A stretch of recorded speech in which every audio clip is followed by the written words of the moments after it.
No Você Pode de hoje, a gente abre espaço para falar de uma escola que acolhe, que inclui e que entende que a educação de verdade é construída com comunidade. Nossa convidada é a educadora Heloísa Tavares, mulher preta, professora, gestora de grandes unidades públicas e referência em práticas democráticas e inclusivas. Elô, tema ótimo para a gente falar aqui, inclusão, né? Sim. Eu acho esse tema, aliás, o pertencimento, não sei se você conhece um pouquinho, né? O Você Uhum. Pode, veio da inclusão, acolhimento e tal, e a gente precisa falar em todas as esferas, Sim, né? e principalmente educacional, Educacional, né? porque tudo começa com a Sim, educação. pensar a educação hoje.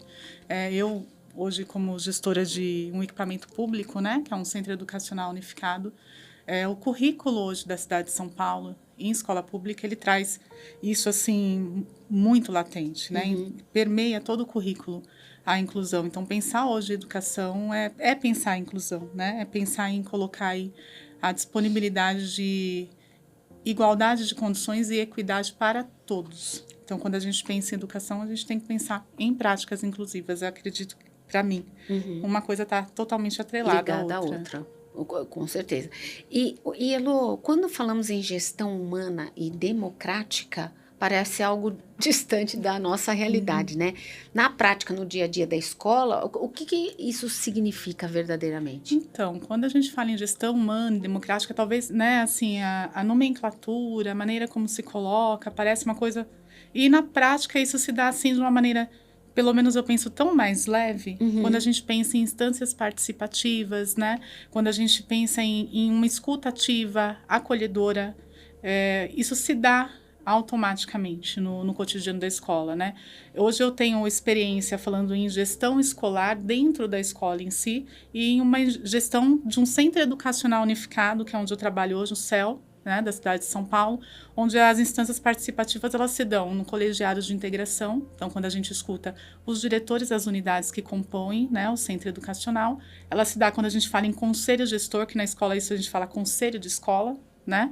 Onde a gente tem a participação dos pais, dos alunos como Ah, também tem representação, a participação da sim, comunidade, sim, né? e das Ah, frentes de liderança e uhum, do próprio Grêmio Estudantil. uhum, Então, quando a gente coloca na prática o que a própria legislação, né, por exemplo, no Centro Educacional Unificado, o próprio decreto do CEL, desde 2016, ele coloca essas frentes, essas instâncias participativas como algo posto e que deve ser cumprido. Então, quando a gente coloca isso, essas reuniões que são ali, né, mensais, às vezes algumas extraordinárias a gente faz quinzenais, e as escutas elas começam a acontecer, as falas elas começam a surgir, a gestão democrática ela vai se dando automaticamente, porque às né? vezes a teoria é uma coisa, a prática é outra, Sim, né? sim. Então você realmente vê a prática fazendo a diferença aí. Não é uma prática fácil, Não, eu né? deduzo que não é. No cotidiano de uma escola, de um centro educacional como o CEL, onde a gente tem núcleos de esporte, lazer, cultura, unidades escolares, tudo acontecendo ao mesmo tempo, você fala em que momento eu paro, em que momento eu escuto, em que momento eu dialogo. Isso se dá a todo momento. E tem momentos específicos em que a gente senta com essas instâncias participativas para ouvir, para propor.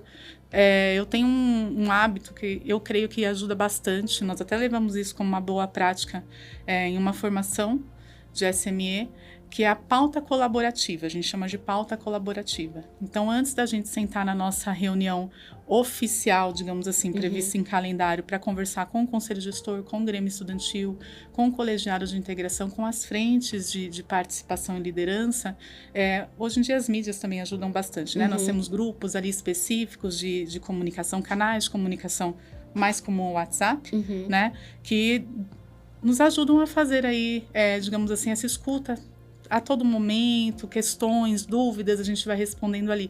E ali a gente coloca a data da reunião e abre a pauta colaborativa. Então, cada um dos nossos líderes, nossos representantes, nossos estudantes, pais, quando a gente fala de um centro educacional unificado, a gente também fala de muitas lideranças do território, né? ONGs, instituições, CCA, CCJs, pessoal das medidas socioeducacionais. Nossa, que complexo. Né? É muita coisa. E aí a gente coloca aquela pauta colaborativa, então cada pessoa pode colocar ali o que acha que é pertinente a ser discutido nessa pauta. E depois tem reuniões de acompanhamento das ações, tudo, de planejamento, tudo? Sim, são reuniões mensais, né, quando a gente fala dessas instâncias, e nós temos momentos pontuais durante o ano letivo de planejamento, replanejamento também. Então, eu creio que a pauta colaborativa ela ajuda muito nisso, porque quando nós chegamos nesse momento da reunião, a gente já tem ali os pontos em que cada um quer entrar, o que cada um quer abordar, né? É como eu costumo dizer, uma gestão democrática nem sempre é sim. Né? Nem sempre eu vou dizer assim, é isso que está aqui na pauta, faremos de imediato, é possível fazer. Nós temos todo um embasamento legal, todo um percurso formativo, mas ainda assim a voz da pessoa se dá. E ali a gente discute, dialoga e se é o também... que tem mais peso, né? Exato. Você tem uma ideia de quantas unidades são? Curiosidade, a título de curiosidade. CEL, tem? Meu Deus. Uma ideia, assim. Olha, na minha diretoria de ensino hoje, nós somos 3 CELs diretos, né? 2 CELs diretos e um CEL terceirizado. Eu creio que a gente está com... Eu vou chutar aqui. Chute, é só 146 CELs. E tem mais CELs aí, acho que agora mais 5, né? Para serem... Isso foi algo que funcionou mesmo, né? Eu acredito muito nos centros educacionais. Sinceramente, eu acho que toda escola deveria ser um centro educacional unificado. E para final do ano? Assim, ou vai direto? Como é que funciona? O CEL, calendário? Não. No nosso calendário, a gente tem como atividade suspensa dia 25 e dia 1º. Só? O resto funciona direto? Sim, porque aos finais de semana a gente promove a questão do uso da quadra, por exemplo, do uso do parque aquático pelo território, pela comunidade. É claro, de uma maneira organizada, com cadastro, cessão de espaço, que também é decidido nessa frente de colegiado, nessa frente de conselho gestor, né? Tem toda uma documentação, mas funciona aos finais de semana para a comunidade. Então, todo momento. Que bacana. E tem voluntariado também? Sim. Tem muito voluntariado. Temos voluntariado. Projetos hoje, por exemplo, no CEL no qual eu atuo, não sei se vocês conhecem, na Brasilândia, ali no Jardim Paraná. Não extremo, né, da Brasilândia, ali já próximo ao Cinturão da Cantareira. Ali é um território vulnerável, mas de pessoas muito acolhedoras, né? Ali a gente tem programas de karatê, voluntariado, próprio Bombeiro Mirim, que é um pouco diferente de outros CELs, a gente tem também como voluntariado, balé, enfim. Ai, que bacana, que programa... Bom, aliás, devia ter muito mais que isso, Sim. né? Sim, é só a ponta, né? Se a gente pensar. Exato. Inclusão é um direito, que a gente sabe, né? Mas também, um desafio gigantesco, né, Elo? Quais hoje são os maiores obstáculos, assim, que você enxerga das escolas aí, que realmente que a inclusão, ela possa acontecer? Então, falando de dentro da escola, né? Apesar que eu acho que melhorou, né? Muito. Eu acredito, a visão que a gente tem que melhorou, mas ainda tem muito a ser feito, né? O currículo da cidade de São Paulo, ele traz a inclusão, né? E eu, por exemplo, creio que a partir do currículo da cidade, falando da escola pública municipal, embora que eu sinceramente acho que é um documento que deveria ser lido por todos, assim, todo mundo que se interessa por inclusão, educação, tem que ler esse documento. Né? E a partir dessas políticas públicas, do próprio currículo da cidade, as coisas ela vem tendo um avanço positivo, né? Mas falando assim, de sala de aula em si, de escola, ainda acho que a quantidade de alunos por sala, o número de estagiários que a gente fala, ou de assessores ali, poderiam ser maior, e a quantidade de alunos em sala de aula menor. E aí a gente consegue hoje, equalizar. Quanto, assim?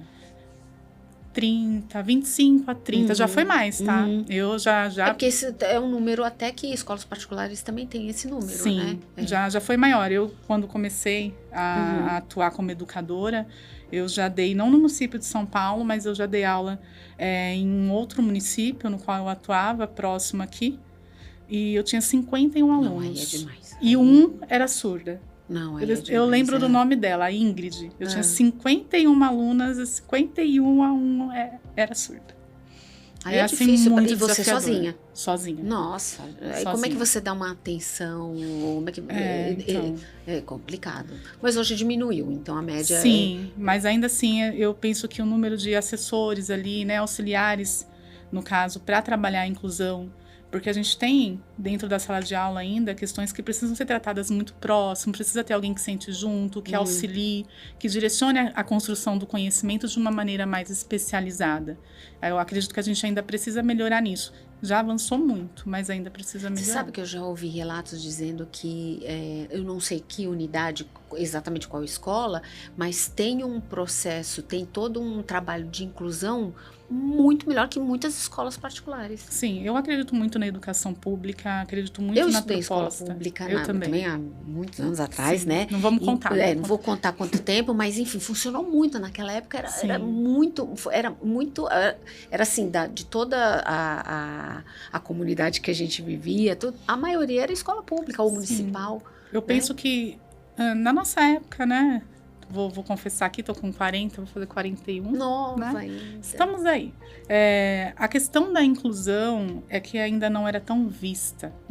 Então, eu acredito que isso foi também um avanço, precisa ainda melhorar, mas a conscientização, o diagnóstico em si, né? E quando eu falo de inclusão, eu estou falando de inclusão de uma maneira também maior, né? De aceitar a questão racial, né, o preconceito, as situações, também... Raça, gênero, sim, tudo, né? Tudo. E eu acredito que a escola pública de antes, assim também como socialmente falando, ainda não tinha...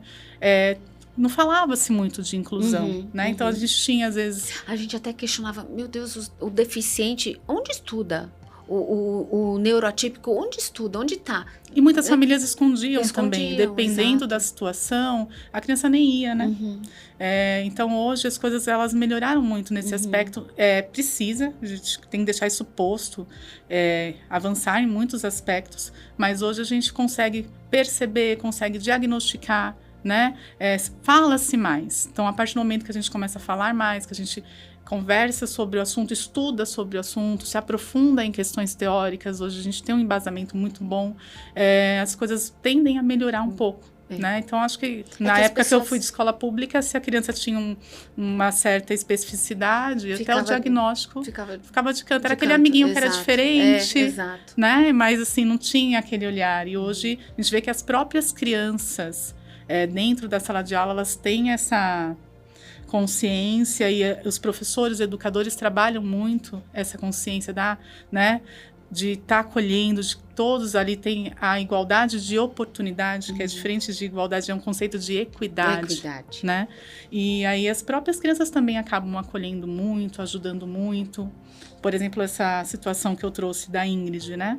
Que eu tinha 51 alunos e a Ingrid era uma aluna surda. Então, a gente colocava ela na frente, porque ela conseguia fazer a leitura labial. Eu não tenho proficiência em Libras, não é uma situação que eu domino. Não tinha ninguém para traduzir ali para ela também essa questão, e os próprios amigos ajudavam, os próprios amigos davam toque, né? Então, eu penso que isso também ajuda muito. A própria criança, quando em casa, ela também tem da família essa instrução de acolher a diferença. Tudo começa em casa, né? Sim. A gente fala que tudo começa em casa. E o professor, ele também trabalha, a escola tem um projeto consistente com isso, as coisas tendem a avançar de uma maneira positiva. Porque as pessoas falam assim, nossa, é até desanimador porque ainda tem tanto o que fazer, mas se a gente planta agora, cada um fizer um pouquinho, né? Plantar agora, a gente colhe lá na frente. Então, muita coisa que eu falo de inclusão, talvez a minha filha, ela não vá viver de imediato, mas para alguém que vai tá lá na frente. Sim. Então, é importante você falar, ser incansável.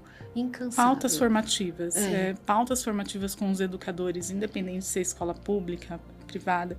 Esse assunto ele tem que vir à tona sempre. A inclusão ela tem que estar presente em todas as pautas formativas. A partir daí, a gente consegue ter avanços ainda melhores. Né? Acho que eu percebo que se a gente tem que melhorar ainda, os desafios é trazer esse assunto cada vez mais para as pautas formativas. Não só dentro da sala de aula, como é uma questão de rede também. Né? E a partir daí as coisas elas vão caminhando. Você já falou um pouquinho da experiência com a Ingrid, né? Mas você já deve ter vivido muita experiência potente em escolas Sim. Públicas gigantes, né?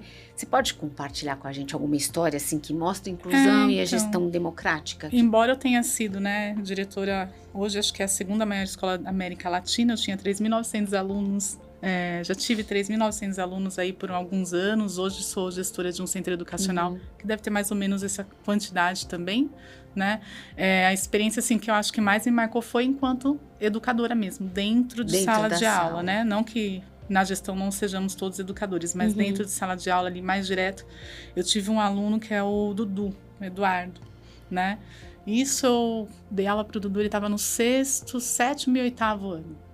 Fiquei com ele... 11, 12, 13, uma coisinha, né? Então, não, no caso dele, porque ele tinha uma idade maior, mas a idade mental dele correspondia ao 6º ano e ele estava no 6º ano. Ele tinha... Não vou lembrar um nome específico agora, se você puder me ajudar. Ai, meu Deus. Paralisia cerebral, não. Não chegava a isso. É que agora tem um novo nome, né? É um grau de autismo, mas assim, bem acentuado. Tá? Enfim, né? Então ele tinha as limitações dele. E o Dudu, ele foi acolhido pela classe. Por isso que eu falo que é importante, né? Quando a criança ela tem essa conscientização, quando se trabalha o tema na escola, dentro do núcleo familiar. Então, até para ir ao banheiro, né? Se não tinha um auxiliar, os meninos levavam o Dudu até a porta, esperavam. Na alimentação, as crianças estavam sempre acompanhando. Então, ele acompanhou o 6º ano, começou 6º, 7º, 8º. Eu saí, porque fui ser diretora de uma outra escola, e voltei para a formatura do Dudu no 9º ano. Né? E assim, foi um trabalho, um processo, ele tinha os roupantes dele, tinha dia que estava mais agitado, né? Tem essas questões e eu nunca vi, assim, vou fazer alguns anos aí de educadora, né? Quase 18 anos. Eu nunca vi uma turma acolher tanto uma criança. Mas aí o que acontece? No caso do Dudu, a gente tinha a mãe, né? E a gente percebe que a mãe também, ela precisava muito desse acolhimento. Do apoio, porque às vezes a gente olha só na criança, no adolescente, mas a mãe às vezes precisa ter mais de um acolhimento naquela fase, né? Porque a gente tem que estar forte para poder passar isso. E a mãe passou por muitos desafios, né? Mãe solo do Dudu. Então, essa mãe, ela ia muito... Por isso que é importante, né? A gente sempre fala, o conselho de escola, a APM, ela não é só mais uma instância de representação da escola do meu filho. Tem que participar, né? Então, a mãe do Dudu, a Fernanda, ela era uma... assim, muito atuante dentro do conselho de escola, muito atuante na escola, ela se fazia ouvida, ela exigia, né? E até na época eu dava aula de língua portuguesa, né? Lecionava língua portuguesa, ela chegou a me questionar enquanto professora, né? De que maneira eu estava lidando, ele precisava de lápis especial, aquele lápis um pouco maior para segurar. E assim, não é gostoso você ouvir questionamentos referente à sua prática docente, né? Causa na gente também, mas tem que acontecer, né? E até para você... amanhã tendo um outro aluno assim, você já sabe como lidar. Sim, e ali também foi para mim uma provocação, né? De buscar recursos, informações para que eu pudesse também atuar junto ao Eduardo de uma maneira efetiva e de uma maneira positiva. Isso te marcou, né? Não, escuta, estou eu, né? Vida passa, anda e anda. Fui ser chefe de educação de um CEL, que é o Jardim Paulistano, onde eu atuei até maio agora desse ano. Fiquei 3 anos e pouco lá. E o CEL ele tem um programa que eu acredito muito, assim, uma política pública que, para mim, é linda, que é o recreio nas férias. Então, quando as crianças saem da escola no recesso ou nas férias, eles ficam conosco, a mãe pode inscrever de qualquer unidade, as crianças, para atuar no CEL com práticas recreativas. Então, eles ficam lá, eles têm acesso a passeios, eles têm acesso a teatro, a brincadeira, ao uso da piscina, no período ali diurno e alimentação. Agora, por exemplo, vai ser a partir de janeiro, dia 7, 3 semanas, né? Eles ficam conosco. Quem me chega de estagiária do recreio nas férias? A mãe do Dudu. Aí eu olhei, eu falei, Fernanda, ela falou, Aí dei um abraço, tal, ela veio, me agradeceu, levou o Dudu lá para ficar conosco, né? Tá enorme, assim, né? Ai, foi assim, muito bom entender que aquela mãe que questionava tanto, que estava ali, que brigava sim, né, pelo direito do filho, de estar incluso, né, na sala conosco, e questionou sim minha prática docente, e está tudo bem, era necessário, hoje eu vejo que era necessário ser questionado. Ela também seguiu a carreira de educadora, né, Que como bacana. pedagoga, e foi atuar como, né, então foi um encontro, assim, muito gratificante, e faz a gente entender que quando a gente tem o caso de inclusão, não é só a criança, né?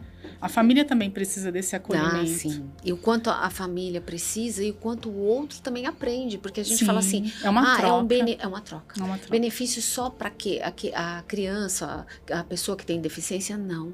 A troca também é para a família, não Sim. atípica, né? Então, Sim. essa troca é tão importante para ambas partes, né? Nossa, sim, para mim foi uma experiência, já tinha sido, né, uma experiência enriquecedora. Quando eu encontrei a Fernanda, né, seguindo a carreira do magistério, que é um desafio, a gente sabe quanto é desafiador hoje, lecionar hoje, ainda mais seguir no caso a carreira dela com um filho, né, com necessidades aí especiais, né, com deficiência, foi assim. Nossa, que mãe batalhadora, não? Nossa, eu não gosto de utilizar essa palavra guerreira, que parece que a gente tem que viver brigando, né? Mas é uma lutadora, é uma mulher aí de garra, de muita garra. Que bom, é bom ouvir isso, a gente vê, é aquilo que a gente sempre fala aqui, a mãe atípica vem com uma força que a gente não sabe de onde vem, é incrível, quando eu falo isso, muitas pessoas podem não acreditar, mas é verdade. Que ser mãe já tem transforma, outro caminho, né? Também.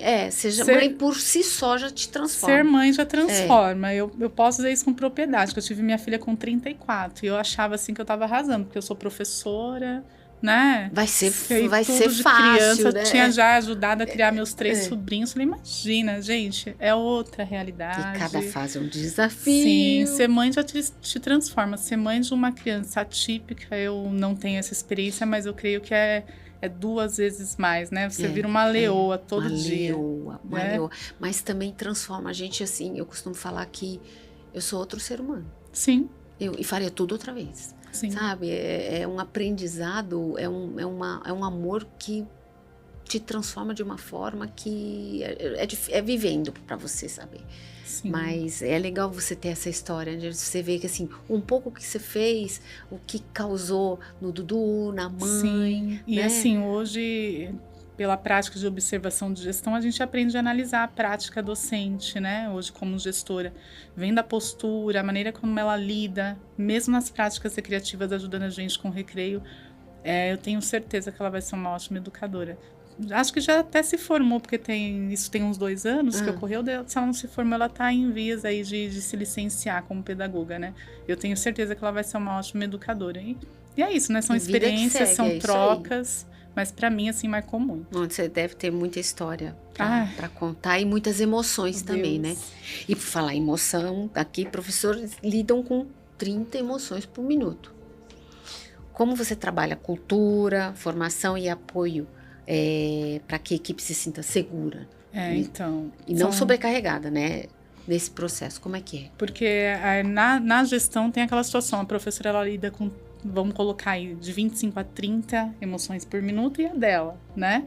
E aí você lida com as 30 dela e mais toda uma equipe ali. E às vezes até da família, sim, né? Então... tudo. Quando eu fui diretora, por exemplo, dessa escola de 3.900 alunos, eu tinha quase 330 funcionários dentro, e a gente diz que dentro de uma unidade escolar não é só o professor em sala de aula, né? A ATE, né, auxiliar técnica de educação, que está no pátio, está na secretaria, quem está na cozinha, é quem está limpando. Todos somos educadores. Então, quando a gente pensa nessa prática formativa, não é só do docente em si, licenciado em si, mas de todos os envolvidos numa unidade escolar, né?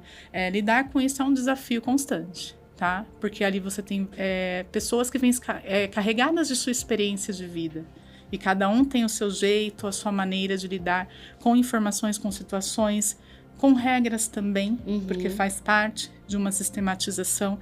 Então, é o diálogo constante, é o processo formativo, e eu acredito muito em projetos, né? Então, hoje, por exemplo, no CEL nós temos o núcleo de cultura, de esporte, de lazer, que se integram ali junto às outras instâncias de participação.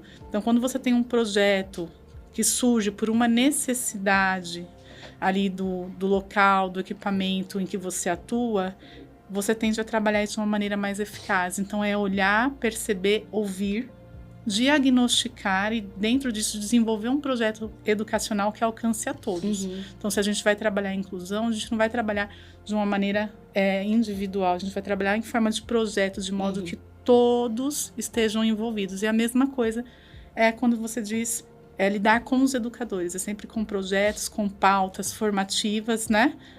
E acreditando no processo, não é de uma hora para outra, Não, tá? e esse projeto, quando você fala, em média, assim, demora muito para trazer o projeto, construir o projeto, planejar e colocar na prática? Então, em Tem que ter unidades... aprovações, é um burocrático? Sim e não, tá? Em unidades escolares nós temos o projeto político-educacional. Ele é um documento vivo, que ele é revisitado durante todo o ano.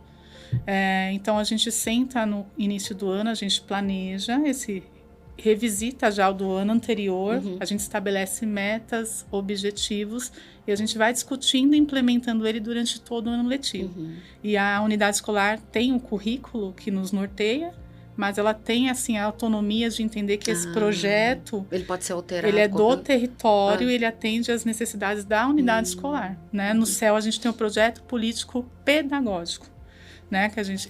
projeto político educacional, que a gente fala que ele vai juntar os nossos objetivos e metas enquanto gestão CEL, enquanto lideranças do território, frentes participativas e das unidades escolares do entorno. E a gente volta a discutir ele sempre. Então, tem uma autonomia, assim, por mais que tenha que passar por aprovação, tenha supervisão, mas enfim, ele é um projeto político, pedagógico, né, um projeto político educacional que seja, que ele está direcionado para a sua unidade escolar, para o seu equipamento. Então, ali você tem uma autonomia de trabalhar. Durante o ano letivo, você vai revisitando e adequando, mudando, se necessário, de acordo com as demandas. E a gente já falou que tocamos no tema aqui que melhorou muito, mas ainda falando de inclusão e avanço, você percebe que já mudou positivamente uns anos para cá. Mas tem alguma coisa que você fala assim, isso realmente melhorou muito? Olha, eu entendo, assim, melhorou muito, muito é um advérbio aí que acho que... É forte, né? É forte. Melhorou muito, parece que não tem mais nada para fazer. Isso tem, né? Da realidade que nós temos, né? E as necessidades que nós temos, mas ainda assim volto a afirmar que o próprio currículo da cidade é um avanço assim, muito grande, né? Quando eu falo muito do currículo, porque eu participei do processo de construção desse currículo, né? Então, nós, enquanto educadores, nós tivemos a oportunidade, em um momento ali, um determinado momento, se eu não me engano, 2013, 2014, de sentar e discutir esse currículo, de colocar a nossa impressão nesse documento. Depois esse documento foi para outras instâncias, ele foi elaborado, né? Mas nós tivemos a oportunidade. Então, ali a gente colocou o olhar do que a gente via na escola, né? Então, eu considero hoje o currículo da cidade de São Paulo um grande avanço. Volto a dizer, acho que todos os educadores, independente de atuarem ou não na educação pública municipal, deveriam ler esse documento. Mas nem todo mundo lê, né? A gente trabalha na formação, né? Pode ver que eu já falei umas 3 vezes, gente, tem que ler. Fica aqui a dica, ler o currículo, né? É sobre isso, porque ali você vai encontrar até mesmo direcionamentos, propostas, né? Caminhos, as próprias trilhas aí de aprendizagem que vão te dar um suporte para discutir, para trazer o diálogo. E também, eu acredito que as instâncias de participação, vou dizer mais uma vez, por isso que eu falo que a palavra muito, né, funciona se participar, né? Então, quando a gente tem a possibilidade de participar de um conselho de escola, de uma PM, de um colegiado, se coloque. E aí sim a gente pode dizer, vai melhorar muito, né? Desde que a gente fale. Aí pode falar, melhorou muito. Que a gente se escute, mas para isso também a gente precisa da participação da família, né? A gente A precisa... família em todo aspecto ela é importante, não tem jeito. Exatamente.